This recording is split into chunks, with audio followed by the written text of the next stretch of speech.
ប្រទេសដែលរីកចម្រើនខ្លាំងគឺជាប្រទេសដែលមានធនធានមនុស្សខ្លាំងរៀនហើយរៀនទៀតរៀនមួយជីវិតនេះគឺជាប្រសាសន៍លើកឡើងរបស់លោកស្រីកឹមសុជាតាជនជាតិកូរ៉េខាងត្បូងនិងជានាយិកាសាលាវិទ្យាល័យហាឆាន់ខាំស្ថិតនៅក្នុងសកាត់ទឹកថ្លាក្រុងសិរីសោភ័ណ្ឌខេត្តបន្ទាយមានជ័យ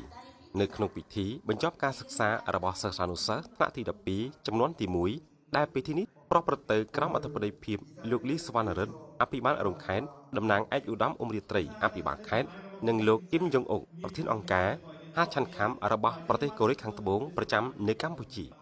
លោកស្រីកឹមសុជាតាបានមានប្រសាសន៍ថាសិស្សថ្នាក់ទី12ចំនួនទី1របស់វិទ្យាល័យហាឆាន់ខាំដែលត្រូវបានរៀបចំពិធីបញ្ចប់នៃការសិក្សានាពេលនេះសរុបចំនួន15នាក់ហើយត្រូវចំណាយពេលនៃការសិក្សារយៈពេល14ឆ្នាំរួមមានថ្នាក់មត្តេយចំនួន2ឆ្នាំបឋមសិក្សាចំនួន6ឆ្នាំអនុវិទ្យាល័យចំនួន3ឆ្នាំនិងវិទ្យាល័យចំនួន3ឆ្នាំទើបមានថ្ងៃនេះត្រូវទទួលបាននូវសញ្ញាបត្របានសរសើរ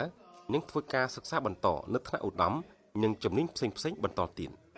លោកគឹមចុងអុកនិងលោកលីសវណ្ណរិទ្ធបានមានប្រសាសន៍កោតសរសើរដោយស្មោះចំពោះនាយិកាវិទ្យាល័យហាឆាន់ខាំក៏ដូចជាលោកគ្រូអ្នកគ្រូដែលបានខិតខំប្រឹងប្រែងយកចិត្តទុកដាក់ចំពោះការគ្រប់គ្រងបង្ហាត់បង្រៀនដល់បងប្អូនសិស្សានុសិស្សឲ្យទទួលបាននូវលទ្ធផលល្អ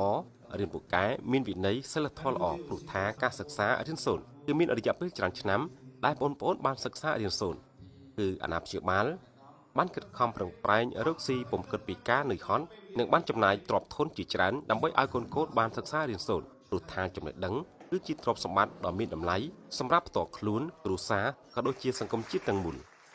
លោកលីសវណ្ណរិទ្ធបានមានប្រសាសន៍ថ្លែងនៅអំណរគុណផងដែរចំពោះអង្គការហាឆាន់ខាំដែលមានលោកគឹមចុងអុកដែលជាប្រធានតែងតែជួយដល់ការសិក្សាលើវិស័យអប់រំនិងចូលរួមជួយដល់វិស័យសុខាភិបាលវិស័យមនុស្សធម៌ដែលជាការរួមចំណែកជាមួយរាជរដ្ឋាភិបាលដើម្បីកាត់បន្ថយភាពក្រីក្របាន